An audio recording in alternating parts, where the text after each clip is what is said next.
Welcome to Daily Life Connection. Thanks for joining me again today as we explore Luke chapter 15 and how it reveals the Father's heart to us.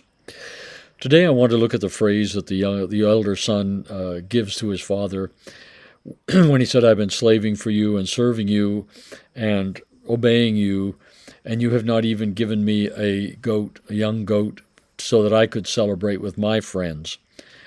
I want to look a little bit at that phrase that he used when he said to celebrate with my friends, which is really rather interesting because he doesn't say to the father, "so that I could celebrate with you," because here the younger son is celebrating with his father, but the elder brother reveals something about his character when he says, "I wanted to celebrate with my friends."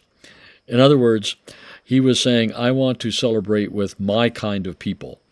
I want to celebrate with the right kind of people." You see, he was looking at that house and he was hearing the party and he heard that his younger brother was there. And I think he just automatically assumed, well, if my younger brother's in there partying, it certainly won't be my kind of people. It won't be the right kind of people. I only want to be seen with the righteous people. I don't want to be seen with sinners like him.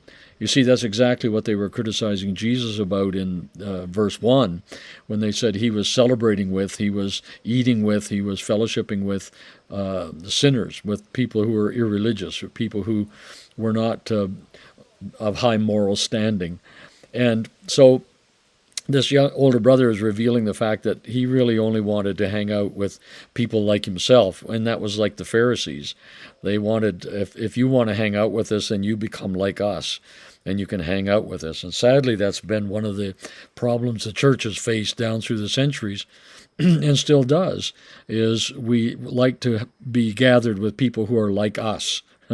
We want people to be the sheep of the same color and the same size, and to be, conforming to their beliefs and their behaviors, similar enough to us that we can get along easily.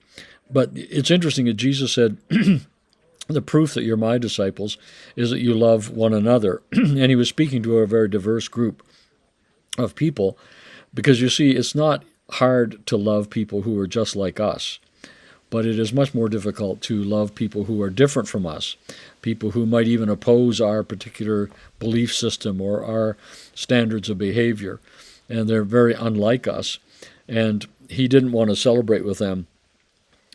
The evidence that we are followers of Christ, we're disciples of Christ, that we really are part of the Father's heart, is that we are able to love those and associate with those who aren't the same as us politically. Politics can divide churches, even, let alone outside the church. And he says even the people who aren't politically like you or don't have the same political viewpoints as you, you can love them and celebrate with them and fellowship with them. People who aren't socially like you, they're in a different social level, or people who aren't religiously like you.